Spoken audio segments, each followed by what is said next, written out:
धीरे बोलो, कोई सुन ना ले। ये बात हम सबके कानों में पड़ी होगी और हमारे मुंह से भी निकली होगी, लेकिन सोचने की बात यह है कि ये वाक्य कब कब हमारे मुंह से निकलता है और कब कब हमारे कानों में पड़ता है, क्योंकि ऐसे कम ही गुप्त राज होते हैं जो हम दूसरों के कानों में पड़ने नहीं देना चाहते। अक्सर परिवार में अशांति का कारण हम स्वयं ही होते हैं। हम इस बात को देख पाए या भले ना देख पाए, पर यह असल सत्य है, क्योंकि जाने अनजाने मूर्खतावश हम खुद ही अपनी वो बातें दूसरों को बता देते हैं जो हमें कभी नहीं बतानी चाहिए, और वही बातें जो जाने अनजाने में हमने किसी दूसरे के सामने बता दी थी, वही हमारे दुख का कारण बन जाता है, वही हमारे झगड़े का कारण बन जाता है। और फिर बाद में हमें पछतावा होता है कि मुझे ये बात किसी को बतानी नहीं चाहिए थी, मेरी ही गलती हुई कि मैंने जाने अनजाने में ये बात सभी को बता दी। इसीलिए आज की ये जो बौद्ध कहानी मैं आपको सुनाने वाला हूं, उसे सुनने के बाद आपको 7 ऐसी बातें पता चलेगी जो आपको कभी किसी को नहीं बतानी। ये जो 7 बातें हैं जो आपको किसी को नहीं बतानी, क्यों नहीं बतानी, इसके पीछे का तर्क भी मैं आपको दूंगा। और इन 7 बातों के अलावा अगर आपको लगता है कि कोई बात ऐसी है जो मुझसे छूट गई या मैं नहीं बता पाया, तो कमेंट सेक्शन में जरूर बताना। इससे पहले कि आप इस बौद्ध कहानी में खो जाए, इस चैनल को सब्सक्राइब जरूर कर लें। तो चलिए कहानी शुरू करते हैं। एक समय की बात है, एक नगर में रोहन नाम का एक युवक रहता था। वह युवक बहुत गरीब था, कुछ पैसे नहीं था उसके पास, 2 वक्त की रोटी भी बड़ी मुश्किल से उसको नसीब हो पाती थी। किसी काम की तलाश में दिन रात खोज करने पर भी उसे कोई काम नहीं मिल रहा था। फिर एक दिन उसने अपनी पत्नी के सामने अपनी सारी समस्या बता दी। उसने अपनी पत्नी को कहा कि मैं जिस जगह भी काम मांगने के लिए जाता हूं, तो हर कोई मुझे यह कहकर काम नहीं देता कि हमारे यहाँ काम की जरूरत नहीं है। मैं काम की तलाश कर करके थक चुका हूं। मुझे समझ नहीं आता कि मैं तुम लोगों का पेट कैसे भरूंगा, अपने बच्चों को कैसे पालूंगा। ये चिंता मुझे दिन रात खाए जा रही है। यह सुनकर उनकी पत्नी ने कुछ सोच कर कहा कि तुम एक आदमी के पास एक ही बार काम मांगने के लिए जाते हो, और जब वह काम नहीं देता तो तुम दोबारा उसके पास जाते तक नहीं हो। अगर तुम्हें उनसे काम लेना है तो तुम्हें हमदर्दी जतानी होगी, तुम्हें हमदर्दी हासिल करनी होगी, अपनी गरीबी दिखानी होगी, ताकि वह लोग तुम्हारी मजबूरी समझकर तुम्हें काम पर रख ले। इसलिए शर्म मत करो, उन्हें अपनी मजबूरी बताओ, अपनी गरीबी बताओ, और इसी उपाय से तुम काम पा सकते हो। यह बात रोहन की मस्तिष्क में बैठ गई और अगले दिन काम मांगने के लिए वह उसी सेठ के पास जा पहुंचा। वह पिछले दिन काम मांगने के लिए गया था, लेकिन इस बार उसने हाथ जोड़कर उस सेठ से प्रार्थना की, उनसे विनती की। वह बहुत गरीब है और उसे काम की बहुत आवश्यकता है। वो जो कुछ भी उसे देंगे उनमें संतुष्ट हो जाएगा, पर कृपा करके मुझे अपने यहाँ काम पर रख ले। उनकी यह हालत देखकर सेठ ने उसे अपने यहाँ काम पर रख लिया। वह रोज काम पर जाने लगा। अंदर ही अंदर वह खुश तो था कि उसे काम तो मिला, लेकिन उसे वेतन दूसरे लोगों से कम मिलता था। वही काम जो दूसरे लोग कर रहे थे, उन्हें ज्यादा वेतन मिल रहा था और उसे कम वेतन मिलता था। जब इस बारे में उसने अपने सेठ से कहा, तो सबने कहा कि देखो भाई, तुम्हें काम की जरूरत थी, मैंने तुम्हें काम दिया, मेरा धन्यवाद करने की बजाय तुम मुझसे शिकायत कर रहे हो। यह कैसी बलमन जात है। यह सुनकर रोहन वहीं चुप हो गया। बात कहीं ना कहीं सत्य थी। सेठ ने तो उसे उसकी मजबूरी के हिसाब से ही काम दिया था और इसलिए वह उसे अपने अनुसार ही वेतन देता था। लेकिन धीरे धीरे उसने यह बात अपने सगे संबंधियों और अपने दोस्तों को भी बताना शुरू कर दी कि उसका सेठ कैसा आदमी है और उसे कितना वेतन देता है। समय बीत रहा था और रोहन पूरी लगन के साथ काम करता रहा, लेकिन अब परिस्थितियां बदलने लगी थी। सेठ अब रोहन से दूसरे लोगों से ज्यादा काम लेता था और उसे कम वेतन देता था। यह बात रोहन के मन को बहुत खलती थी। वह दूसरों से ज्यादा मेहनत कर रहा था और उसे कम वेतन पा रहा था। इससे उनके आत्मसम्मान को बहुत गहरी चोट पहुंची। अब धीरे धीरे उसकी मन अपने काम से हटने लगा। उसका मन काम में लगता ही नहीं था। जाहिर सी बात है कि ऐसी जगह किसका मन लगेगा जहां आदमी को अपनी आत्मसम्मान के साथ समझौता करना पड़े। इसलिए जल्द ही उसने अपना काम छोड़ दिया और वह घर पर आकर खाली बैठ गया और उसके पास घर का खर्च चलाने के लिए भी पैसे नहीं बचे थे। इसलिए उसने अपने सगे संबंधियों और अपने दोस्तों से सहायता मांगने शुरू की।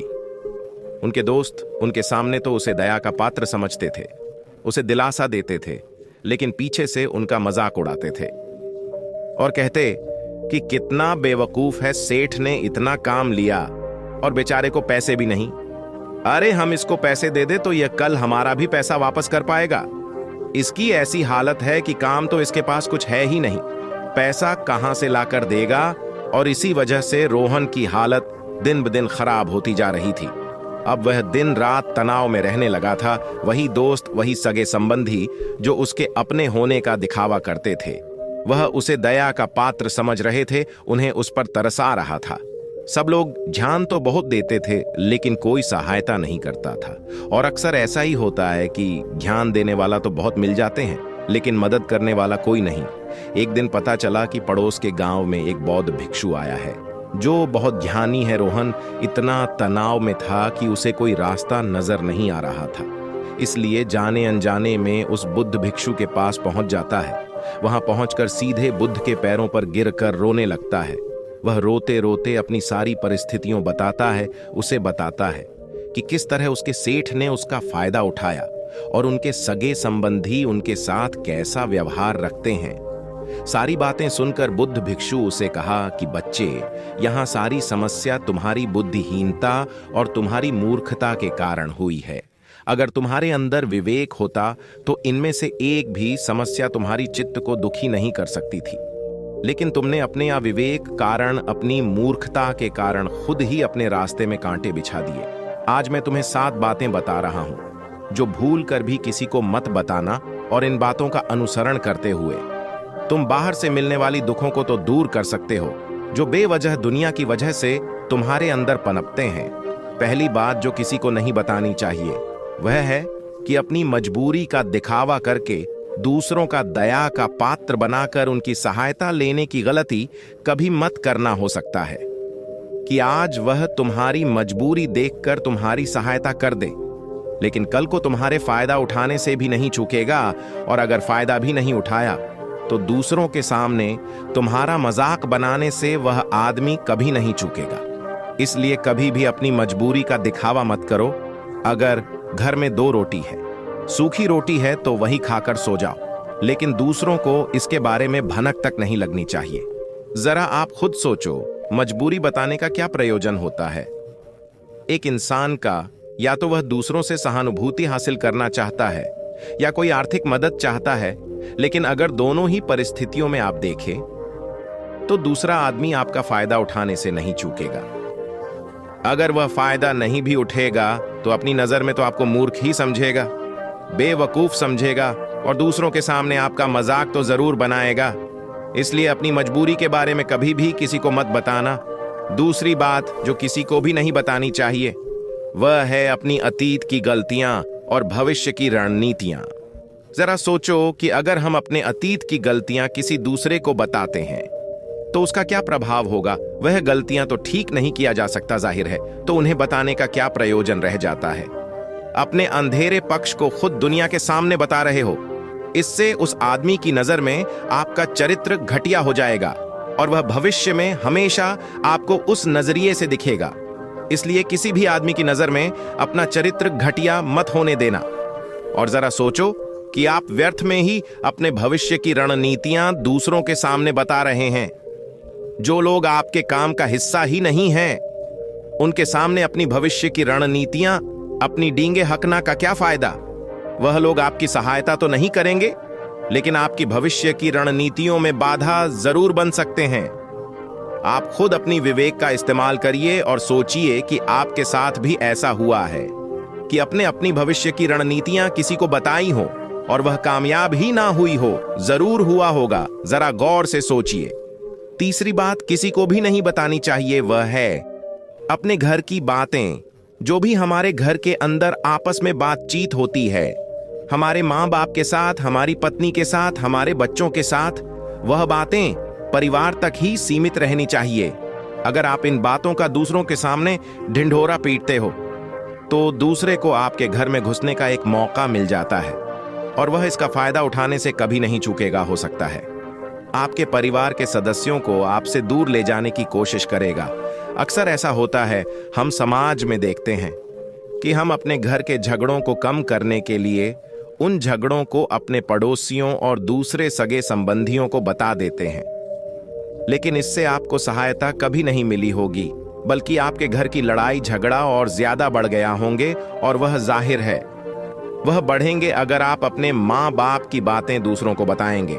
तो आपकी माँ बाप को भी बुरा लगेगा ही कि हमारा बेटा हमसे बताएं बगैर दूसरों को यह बातें बता रहा है, इसलिए अपने घर की बातें और अपनी घर की लड़ाइयां झगड़ा किसी के सामने मत बताना।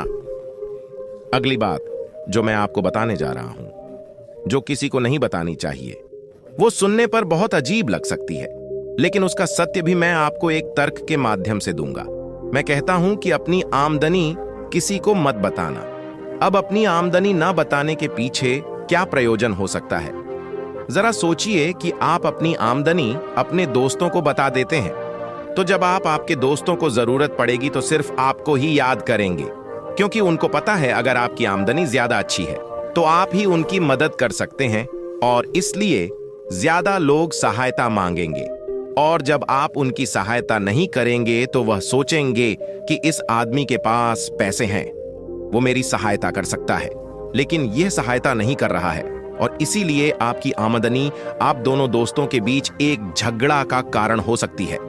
कम आमदनी होगी तो लोग मजाक उड़ाएंगे, और ज्यादा होगी तो सहायता मांगी तो अपनी आमदनी बताने का कोई प्रयोजन नहीं है। अगली बात है जो मैं आपको बताने वाला हूं, उसे अपनी गांठ बांध लेना और किसी को यह बात मत बताना, अपनी कमजोरी और अपनी ताकत। अक्सर इंसान को पता नहीं होता है कि उसकी कमजोरी या उसकी ताकत क्या है, लेकिन अगर आपको अपनी कमजोरी और अपनी ताकत पता है तो पहली बात तो आप बहुत ही बुद्धिमान आदमी हैं, और दूसरी बात कि आपको यह बातें किसी से साझा नहीं करनी है, क्योंकि अगर आपकी कमजोरी दूसरों को पता चल गई तो वह आपकी कमजोरी का फायदा उठाएंगे, और अगर आपकी ताकत पता चल गई तो वही ताकत आपकी कमजोरी बन जाएगी, क्योंकि वह ताकत दूसरे आदमी को पता है और वह ताकत की तोड़ भी ढूंढ ही लेगा। अपनी कमजोरी और अपनी ताकत अपनी पत्नी या पति को भी नहीं बतानी चाहिए, क्योंकि इसके बाद आपके घर में उनसे हमेशा दाब के रहना पड़ेगा। अगली बात जो किसी को नहीं बतानी चाहिए वह है अपने मित्र और अपने शत्रु। आप अपने मित्रों के बारे में अगर दूसरे लोगों को बताएंगे तो वह आपके मित्रों के साथ अपनी घनिष्ठ बनाकर आपको धोखा दे सकते हैं, आपके मित्रों को आपसे दूर करने का प्रयास कर सकते हैं। अक्सर आम आदमी ऐसा नहीं करता, लेकिन आपके दुश्मन ऐसा करने की कोशिश कर सकते हैं। और दूसरी तरफ आपके शत्रु का भी किसी को नहीं पता लगना चाहिए, क्योंकि आज जो आपका मित्र है, अगर कल वह आपका दुश्मन हो गया तो वह आपके दुश्मन के साथ ही मिलकर आपको परास्त कर सकता है, आपको धोखा दे सकता है। इसलिए अपने सबसे अच्छे दोस्तों को भी अपने दुश्मन के बारे में कभी मत बताना। अगली और आखिरी बात कहना चाहता हूं कि जब तुम दान करते हो तो दान के इस बारे में भी किसी को मत बताना, नहीं तो दान करना व्यर्थ हो जाता है, बेकार हो जाता है। जब आप अपने दान का ढिंढोरा पीटते हैं तो आप यह बता रहे हो कि मैं कितना बड़ा दानी पुरुष हूं, और ये आपके अंदर अहंकार निर्मित करेगा। इसलिए दान गुप्त रूप से किया जाए उतना ही अच्छा होता है, उतना ही फलदायी होता है। जब आपका बायां हाथ दान कर रहा हो तो दाएं हाथ को भी न पता चले कि बाएं हाथ दान कर रहा है। ये 7 बातें जो बुद्ध भिक्षु ने रोहन को बताएं, इनमें संसार के सभी सिद्धांत छुपे हुए हैं। इन 7 बातों का अनुसरण करते हुए आप अपने घर में सुख शांति बनाए रखा सकते हैं और घर के झगड़ों को हमेशा के लिए दूर कर सकते हैं।